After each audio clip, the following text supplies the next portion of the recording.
तो hello friends, कैसे हैं आप लोग। आई होप आप सभी लोग अच्छे होंगे। तो आज हम लोग जो है धातु अधातु का ये नेक्स्ट लेक्चर देखेंगे।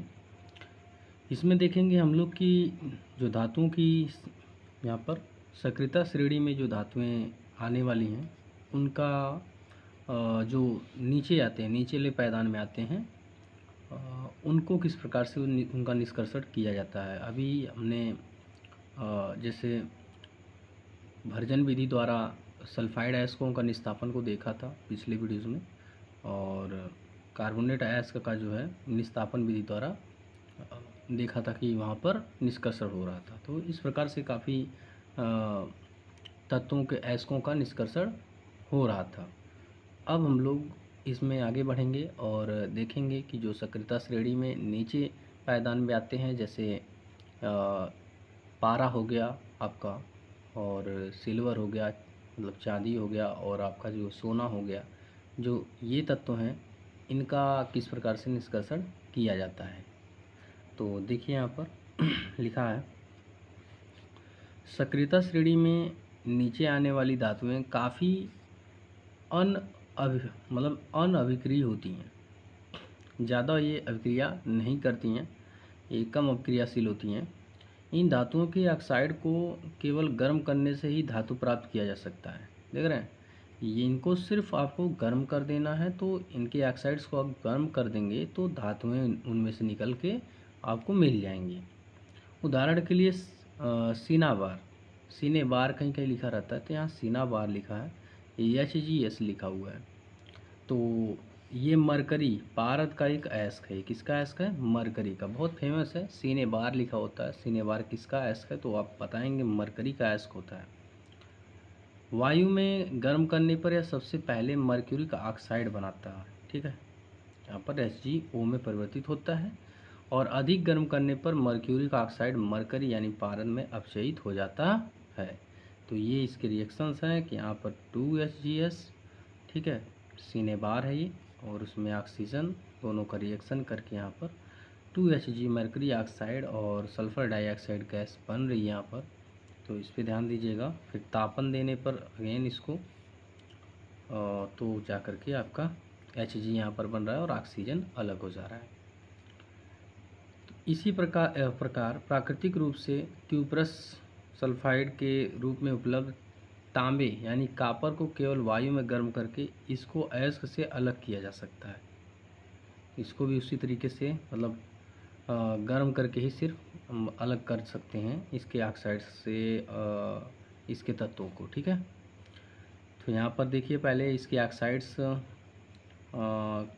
क्यूप्रस सल्फाइड में पहले क्या किया गया, ऑक्सीजन से यहाँ पर रिएक्शन करा रहे हैं, और साथ ही साथ तापन भी दिया जा रहा है, ठीक है ना। तापन देने के साथ ये चीज़ें फिर टूट करके क्यूप्रस ऑक्साइड और सल्फ़र डाइऑक्साइड में बन जा रहे हैं। यहाँ पर फिर से यहाँ पर क्यूप्रस ऑक्साइड और क्यूप्रस सल्फेट में यहाँ पर रिएक्शन करा के कापर को अलग किया जा रहा है और सल्फर डाई अलग हो जा रहा है, ठीक है। तो ये रिएक्शंस हैं, इस पर थोड़ा सा मतलब ध्यान देना होगा, और इस पर ज़्यादा कंसंट्रेशन नहीं है, ठीक है। ठीक, तो आगे बढ़ते हैं। तो देखिएगा यहाँ पर सक्रियता श्रेणी के मध्य में स्थित धातुओं का निष्कर्षण, जो मध्य में है उनका कैसे निष्कर्षण किया जाता है। जो नीचे थे उनका निष्कर्षण आपने देखा कि ज़्यादातर उन्हें गर्म करके उनके अयस्कों से उनको क्या किया जा सकता है, निकाला जा सकता है। अब मध्य वालों को देखिए किस प्रकार से आप उन्हें निकाल सकते हैं। सक्रियता श्रेणी के मध्य में स्थित धातुएं जैसे आयरन हो गई, जिंक, लेड हो गया, काफर हो गया, अपक्रियाशीलता मध्यम होती है इनकी, ठीक है। प्रकृति में यह प्रायः सल्फाइड या कार्बोनेट के रूप में पाई जाती हैं। ये जो होते हैं ये सल्फाइड या कार्बोनेट के रूप में पाए जाते हैं। सल्फाइड या कार्बोनेट की तुलना में धातु को उसके ऑक्साइड से प्राप्त करना अधिक आसान है। जो कह रहे हैं यहाँ पर कि सल्फाइड या कार्बोनेट की तुलना में धातुओं को उनके ऑक्साइड से प्राप्त करना अधिक आसान होता है, ऑक्साइड से जल्दी मिल जाते हैं। किसके तुलना में? उनके जो है सल्फाइड और कार्बोनेट की तुलना में, ठीक है। इसलिए अपचयन से पहले धातु के सल्फाइड एवं कार्बोनेट को धातु ऑक्साइड में परिवर्तित करना आवश्यक है। किसमें अक्सर करना आवश्यक है, देख लीजिए। अपचयन से पहले धातु को के सल्फाइड एवं कार्बोनेट को, जो धातु के सल्फाइड और कार्बोनेट होंगे, उनको ऑक्साइड के रूप में परिवर्तित करना होगा। सल्फाइड अयस्क को वायु की उपस्थिति में अधिक ताप पर गर्म करने पर यह ऑक्साइड में परिवर्तित हो जाता है। सल्फाइड जो अयस्क होते हैं उनको बहुत ज़्यादा ताप देंगे आप तो वो ऑक्साइड के रूप में परिवर्तित हो जाते हैं। इस प्रक्रिया को भर्जन कहते हैं। क्या कहते हैं? भर्जन। तो मैंने पिछले वीडियो में बता रखा है कि जो सल्फाइड के अयस्क होते हैं उनको भर्जन की विधि द्वारा ही क्या किया जाता है, निष्कर्षित किया जाता है। मतलब उनका निष्कर्षण इन्हीं विधि द्वारा किया जाता है, भर्जन विधि द्वारा, सल्फाइड के अयस्कों को। तो सल्फाइड अयस्कों में भर्जन देखिए कैसे हो रहा है। सल्फाइड अयस्कों को वायु की उपस्थिति में अधिक ताप पर गर्म करने पर यह ऑक्साइड में परिवर्तित हो जाता है। यही जो प्रक्रिया है वही भर्जन कहलाती है। कार्बोनेट अयस्क को सीमित वायु में, किसमें? सीमित वायु में, और यहाँ पर वायु की उपस्थिति में सिर्फ था, ठीक है ना, अधिक ताप पर। तो यहाँ पर देखते हैं कार्बोनेट अयस्क को सीमित वायु में अधिक ताप पर गर्म करने से यह ऑक्साइड में परिवर्तित हो जाता है। सीमित वायु में, ज़्यादा वायु नहीं रहनी चाहिए, सीमित वायु में। इस प्रक्रिया को निस्तापन कहा जाता है। निस्तापन किसके लिए हो रहा है? कार्बोनेट अयस्क के लिए, और भर्जन सल्फाइड अयस्क के लिए यहाँ पर, ठीक है। ये जो भर्जन है ये किसके लिए हो रहा है? सल्फाइड अयस्क के लिए। और जो निस्तापन है ये किसके लिए हो रहा है? ये आपका कार्बोनेट अयस्क के लिए, ठीक है, ध्यान दीजिएगा। जिंक के अयस्कों के भर्जन, जो जिंक के अयस्क हैं, अयस्कों के भर्जन एवं निस्तापन के समय निम्नलिखित रासायनिक क्रिया होती है। जो जिंक के अयस्क होते हैं तो उनके बारे में देख लीजिए। भर्जन के समय में क्या होता है, निस्तापन के समय में क्या होता है। जिंक यहाँ पर, ठीक है ना, जिंक सल्फेट है, सल्फेट नहीं सल्फाइड मान लीजिए यहाँ पर, और यहाँ पर ऑक्सीजन है, और दोनों को मतलब यहाँ तापन दिया जा रहा है तो जिंक ऑक्साइड बन जा रहा है और सल्फर डाइऑक्साइड गैस बन रहा है। और जिंक कार्बोनेट यहाँ पर है, तापन दे रहे हैं और जिंक ऑक्साइड अलग हो जा रहा है, कार्बन डाइऑक्साइड अलग हो जा रहा है, CO2 अलग हो जा रहा है यहाँ पर। तो ये रिएक्शंस है जिसको आप देख सकते हैं, और फिर उसके बाद हम लोग आगे। ये रिएक्शन आपको दिख नहीं रहा है, हाँ अब दिखेगा, ठीक है।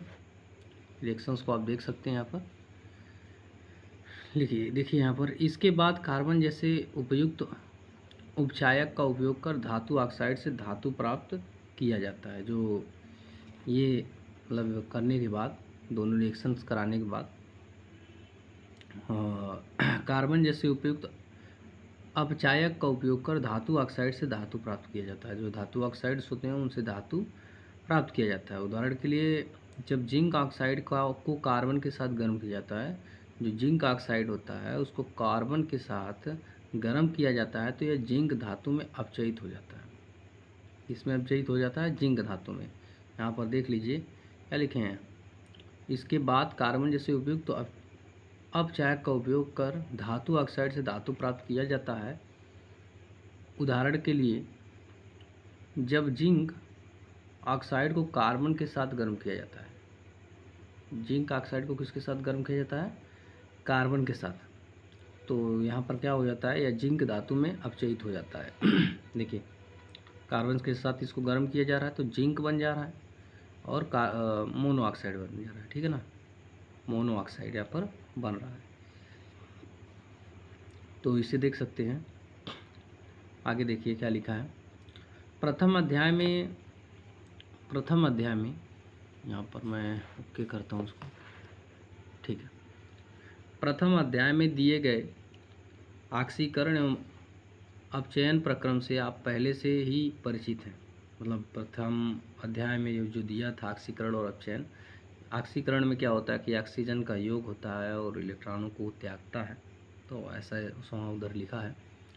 और आप अपचयन में देखेंगे तो हाइड्रोजन का वहाँ पर योग होता है और इलेक्ट्रॉन का वहाँ पर ग्रहण किया जाता है। तो वो सारी प्रक्रियाएं आपको ऑक्सीकरण और अपचयन में पढ़ाया गया है। तो यहाँ देखिए आप क्या कह रहे हैं कि प्रथम अध्ययन में मतलब प्रथम अध्याय में दिए गए ऑक्सीकरण एवं अपचयन प्रक्रम से आप क्या है पहले से ही परिचित हो चुके हैं। धातुओं को उनकी यौगिक से प्राप्त करना भी अपचयन प्रक्रम है। मतलब धातुओं को उनके यौगिक से प्राप्त करना जो विधि है प्राप्त करने की, वो क्या है, अपचयन प्रक्रम है। ठीक है। कार्बन मतलब जिसे कोयला बोलते हैं का उपयोग कर धातु के ऑक्साइड को धातु में अपचयन करने के अलावा, कार्बन जो है कोयला का जो उपयोग धातु के ऑक्साइड को धातु में अपचयन करने के अलावा विस्थापन अभिक्रिया का भी उपयोग किया जा सकता है।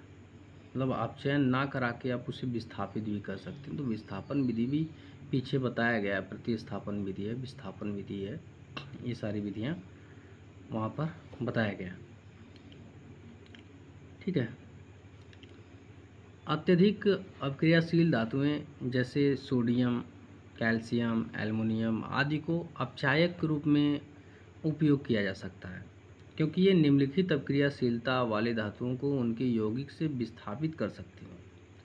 उदाहरण के लिए जब हम मैग्नीज डाइऑक्साइड को एल्युमिनियम चूड़ के साथ गर्म किया जाता है तो निम्नलिखित अपक्रिया होती है। अपक्रियाओं पे अब ध्यान देना होगा कि यहाँ पर मैग्नीज ऑक्साइड जो है, इसका हम जब एल्युमिनियम के साथ रिएक्शन करा रहे हैं तो क्या बन रहा है, मैग्नीज अलग से बन जा रहा है, एल्युमिनियम ऑक्साइड बन जा रहा है और आपको उष्मा यहाँ पर दे रहा है। ठीक है।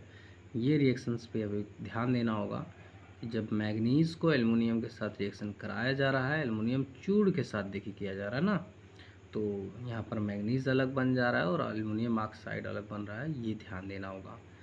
ठीक है, दिख रहा होगा आपको, रिएक्शंस भी अच्छे से दिख रहा है। आगे बढ़ते हैं।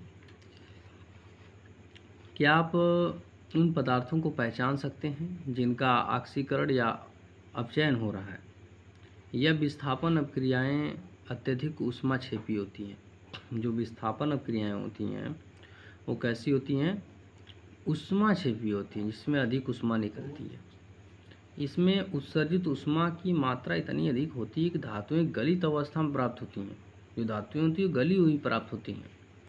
वास्तव में आयरन थर्ड ऑक्साइड यानी फेरस ऑक्साइड के साथ एल्युमिनियम की अपक्रिया का उपयोग रेल की पटरी एवं मशीनी पुर्जों की दरारों को जोड़ने के लिए किया जाता है। ये क्वेश्चन पूछा जा चुका है, इसको ध्यान दीजिए।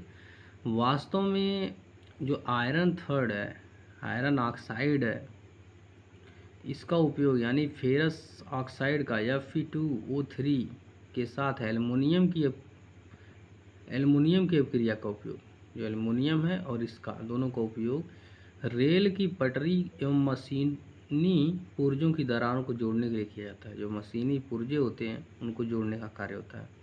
इस अपक्रिया को थर्मिट अपक्रिया कहा जाता है। देख लीजिए, इसको भी बहुत इंपॉर्टेंट है, ध्यान देना। थर्मिट अपक्रिया किसे कहते हैं, तो भाई रेलवे के जो कहीं पर अगर पुर्जा कोई टूटा है, रेल की पटरी है, ठीक है, रेल की पटरी मशीन का कोई पुर्जा टूट गया है तो उसको जोड़ने के लिए, उसके दरारों को भरने के लिए यहाँ पर फेरस ऑक्साइड और एल्युमिनियम का यूज़ किया जाता है।